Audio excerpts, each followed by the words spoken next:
data that you may have in your Okay, brain. so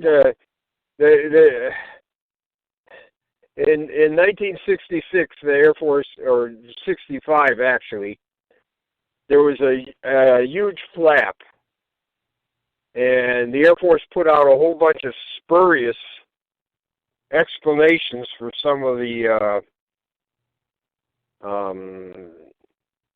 incidents that were covered in the press. That got them into a lot of trouble. Congressmen started looking closer at this. There was also a Armed Services subcommittee hearing on UFOs, and there was the Scientific Advisory Board in 1966 did a study of Blue Book, and they recommended that an independent scientific body take a look at UFOs, and it was recommended that somewhere around $250,000 be spent for that. Wow. The recommendation was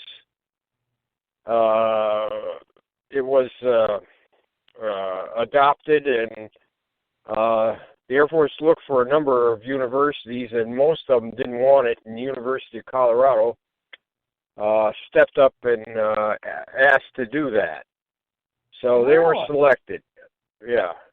Well, they asked Harvard. They asked Harvard, and they asked Yale, and they were not interested. So okay. The University of Colorado was tasked to do that. And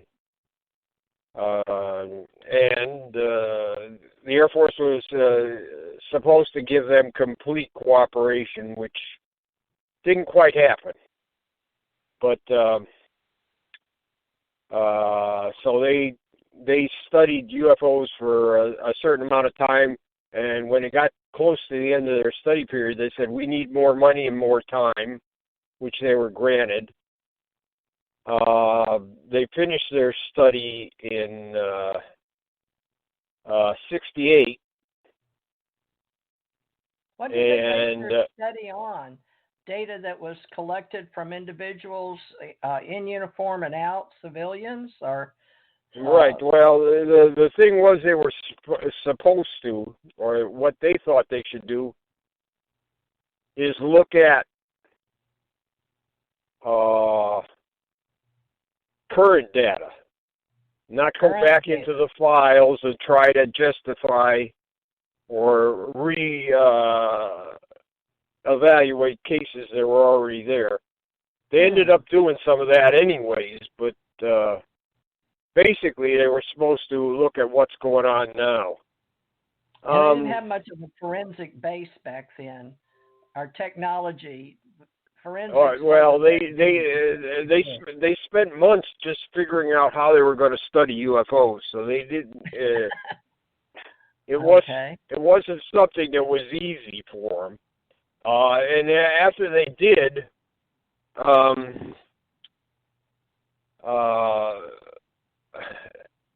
you could say they had some good points. They wanted to have teams that could rapidly deploy if there was a UFO sighting, so they could get there right away and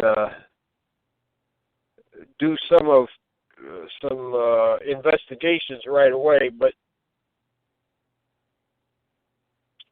a lot of the cases they selected were kind of poor. They did have, Roy Craig was in charge of that, Dr. Roy Craig, and we interviewed him. He did have an excellent kit to take out to field investigations. He had an excellent idea about we should try to find the most reliable people that report these things and the most strange cases. If we can find cases that are have rather high strangeness and high reliability, that's the kind of cases we should go out and investigate.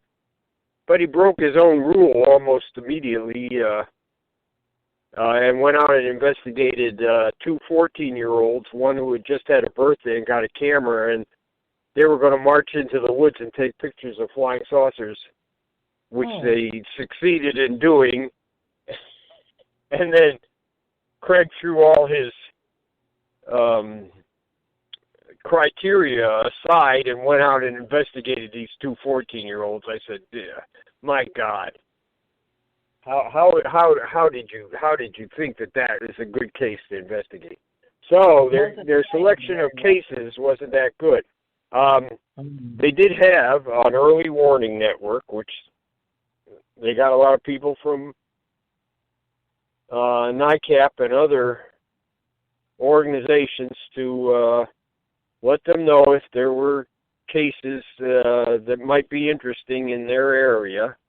And they did investigate some of these cases. They went out and investigated Beverly, Massachusetts with Ray Fowler, and certain other cases that were actually substantial cases that they should have investigated. NICAP gave them a large number of cases that they thought they should look into, and so did Dr. James McDonald from the University of Arizona, but they ended up investigating what I would call trivial cases, maybe quite a few trivial cases. They did investigate more substantial cases, and from the more substantial cases, about a third of the cases they investigated still did not have an answer after they got through investigating, after these scientists got through investigating.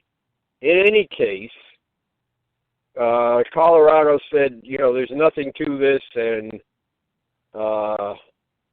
UFOs should no longer be investigated by the government. They shouldn't spend any money on it. Nobody should get any support in investigating this stuff. And they asked the National Science Foundation to go ahead and look at their work and see if they concurred. And I have some papers from the committee from the National Science Foundation that looked into this. In the beginning, the National Science Foundation the committee said, well, it may not be the last word, and we should always keep an open mind, but Condon came back and said, no, that's not what we want to do. We want to end all government investigations forever. And he was very convincing, and that the recommendation was adopted by the National Science Foundation. So, did they have an academic team with an archaeologist, anthropologist, anyone in nuclear or paperclip or MJ-12 people working together with them? Or who are making these choices? Well, the Air Force was supposed to give them full cooperation. And they were supposed to investigate cases the way, more or less the way Colorado wanted them investigated. So, yes, the whole of the U.S. government was supposed to cooperate with Colorado, including the Federal Aviation Agency and other agencies. So, yes, they did get support from other other agencies. But the Smithsonian was doing something about this same time. Was looking at they had the Center for Short-Lived Phenomena, and Center for what? The Center for Short-Lived Phenomena. Short-lived phenomena?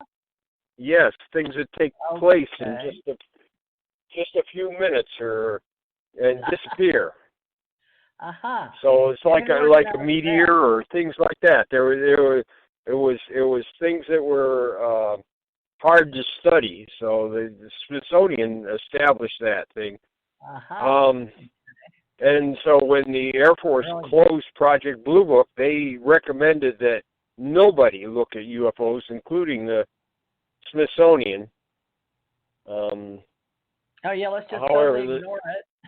And maybe it'll go that's away. right. Completely no more investigations. That's what that was the Air Force's goal. They said that we want to close Blue Book and nobody else should do anything either. Okay. So they're the senior aviation organization in the government, so that at least in the military, so that was their what they believe that how things should be done. Nobody else should do it. The Space Force doesn't get controlled by the Air Force then. Let's hope it's joint effort. Army, Navy, Air Force, Marines, right? Wow. Right, but the Air Force said nobody should look at it. They recommended that nobody ever take a look at it again because there was nothing to it. Might put the Air Force out of business. We don't want to know. Okay. That's an interesting way to look at reality. Just ignore it. Okay. So, well, they said if there's anything that is militarily about UFOs, we will get that from other government sources, like the Air Defense Command and NORAD and things like that. But they didn't want anybody else investigating, and their supposed only reason for investigating was for national defense. National defense, and this national defense aspects of any UFOs that came along. That was their thing, and they said they didn't need any more. They didn't need any more reports from the public. So DOD and Department of Defense and the Pentagon, and is that correct? But separately from the intelligence community.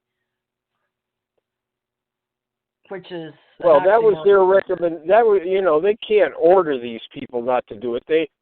But they were the ones that it was established that the Air Force should be the lead agency on UFOs back in about 49. Is that just because they had anything to do with the sky or air or stellar? More or less that. So they at first when the Defense Department was set up, or they called it the National Military.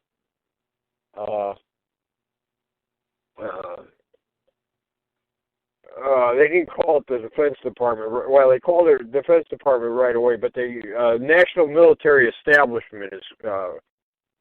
The Air Force was the lead agency, but the Navy and Army had input into how the UFO investigation was done.